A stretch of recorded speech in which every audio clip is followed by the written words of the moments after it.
Institute of Security Studies has raised concerns over the growing insurgency in Mozambique's northernmost province of Cabo Delgado in the town of Palma. ISIL-linked fighters have reportedly occupied, ransacked and killed dozens, many of them foreign workers. The attack came shortly after French oil giant Total announced plans to resume construction at the nearby site of a multi-billion-dollar offshore gas project. Liesel Louw Vaudran, senior researcher at the ISS, says there have been worries since the attacks began some 3 years ago. And she joins us now. A very good evening to you, Liesel, and thank you so much for speaking to us. And I'd like to start at that point because that 3 years ago coincided with national elections, and we knew that that area was insecure for a long time. The reports of beheadings, the brutality in which residents of those remote areas have been attacked was not adequately dealt with by government forces. Why is it that the situation has been allowed to escalate, do you think? Yes, Sapisa, thank you. It really has been very frustrating, I think, for everybody who've been watching this situation rapidly in the last 3 years really escalate. Almost daily, weekly attacks on villages in Cabo Delgado, especially now the northern part of Cabo Delgado. The border areas there with Tanzania. Really, there have been so many attacks and brutal attacks, beheadings. We, as you have said, the Institute for Security Studies, we've written so many articles and have had webinars and meetings calling on SADC and the African Union and the SADC member states to take action. Even though it is a very complicated situation, there is complete disarray almost amongst the neighbors because this kind of terrorist threat, insurgency, almost nameless attackers, were very difficult to handle by the region. But the situation has really been allowed to deteriorate. We have seen these attacks. We've seen what has been happening, and it has been extremely frustrating. The Islamic State claimed responsibility for some of these attacks, and the US government then very recently named the insurgents foreign terrorist organizations also, this kind of labeling, which is also very complex. And of course, in the whole situation, as you mentioned, the liquid natural gas, which is potentially a source of energy for the region and also jobs. So, Liesel, that has just created a lot of tension. Tell me a little bit more about what you know about the current situation, the attacks that we've heard of. I mean, I know at some point Chitolo was an insecure area at some point, and I want to know how it has now escalated to Palma. What are the commonalities? What are the interest groups that could have led to the situation spreading at various sides of Cabo Delgado as a province? Yes, we, as I said, the situation escalated dramatically throughout 2020. Then there was a lull these last couple of weeks, and people were saying, yes, this is a victory for the government. It's because initially it was the police who were handling the insurgency issue, and it was a military, new equipment, etc. But most of the analysts also said, well, it's the rainy season, the communications have been cut. Even today, as we speak in Palma, it's very difficult to know exactly the number of casualties, exactly what's going on because of the difficulties in terms of communication. So these last couple of weeks, I would say there was almost a lull in the intensity of the attacks.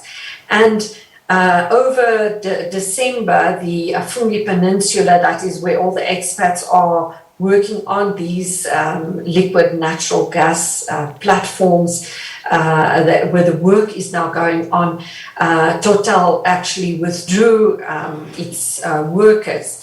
also to nearby Mayotte, the islands near that are part of the Comores archipelago. Some of the workers were evacuated. Then, Palma is right in the north, few kilometers from the Tanzanian border.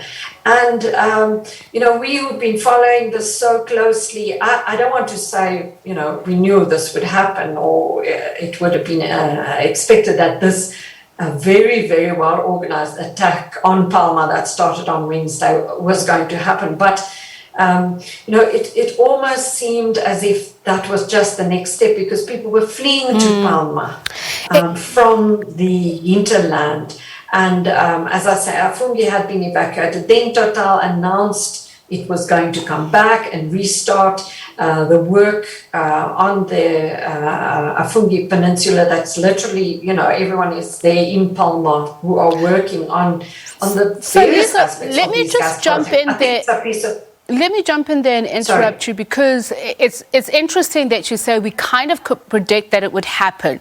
Now, if we trace the origin of the attacks as well, we know that at some point it started at a district in Nampula province. And I know at the time that I was observing elections that there was almost an inertia by government. And there was a suggestion that there was external interference or presence that you had two opposite sides, and you weren't really clear who's fighting in which camp. So tell us a little bit more about that, because Nampula's election results were also quite problematic because of the insecurity that started there.